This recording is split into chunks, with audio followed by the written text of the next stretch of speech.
Hare Krishna. Welcome to Sanatan Divyata, Eternal Divinity. And I am Padam Gupta. In continuation of a series of lectures, The Science Behind the Game of Life, I bring you the next Cultivate Confidence. Having done some introspection, one should not look down upon oneself. This is a critical point. Many of the world's great achievers started out as ordinary persons. National leaders, inventors, artists, athletes. In all areas of life, we find men and women who distinguish themselves by pursuing their goal with complete devotion. Even if there were obstacles along the way, even if there were failures, these great men and women picked up themselves up and sought new ways to achieve their goal. Narendra Datta, a confused youngster at college, until Sri Ramakrishna Paramahansa, the great saint from West Bengal, gave him the insight, and he asked himself, what have I done? I have achieved so far. What I am to do now?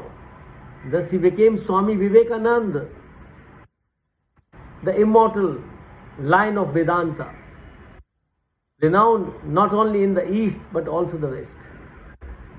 Similarly, Mohandas Karamchand Gandhi was an ordinary barrister.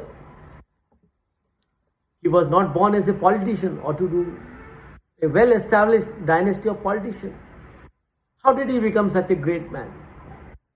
By the strength of his convictions, and equally important, by letting his life bear witness to those convictions.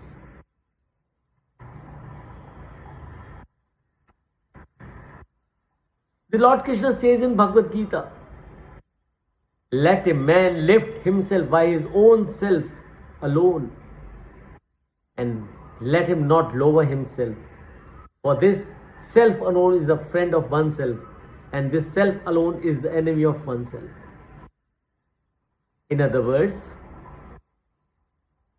lift yourself by yourself, and should you fall, lift yourself again. Do not give up and never look down upon yourself. Everyone has the capacity for great achievements. There is a beautiful poem that echoes the above verse from the Gita. It says, people are afraid not of their weaknesses, but of their strength. Not of their failures, but of their greatness. Not of their inadequacies, but of their adequacies. Success, whether material or spiritual, is guaranteed if one is willing and ready to work for it. The seed of greatness is present in everyone, but it often does not sprout because of fear and lack of confidence. Unfortunately, many of us give into the self-doubt.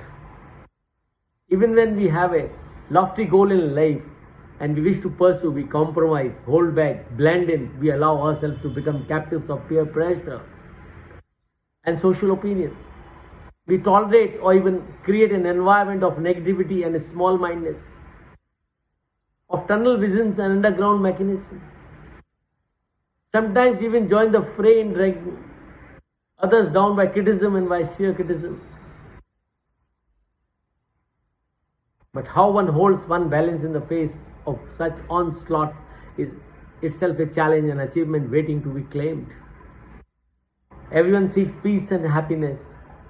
The rishis spend their life in service of humanity, not to give us pebbles, poverty, cheap thrills, or smoke and mirrors in the name of religion, but rather to point out towards the highest goal there can be.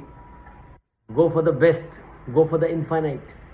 They encourage throughout the scriptures the infinite nature of a human being is highlighted. Each one of us is infinite, yet each is also unique. Converting a potential into performance is the art of management. So, this was Cultivate Confidence. We'll continue the last learn from failure and sorrows in our next episode. Please like, forward, and subscribe. Hare Krishna.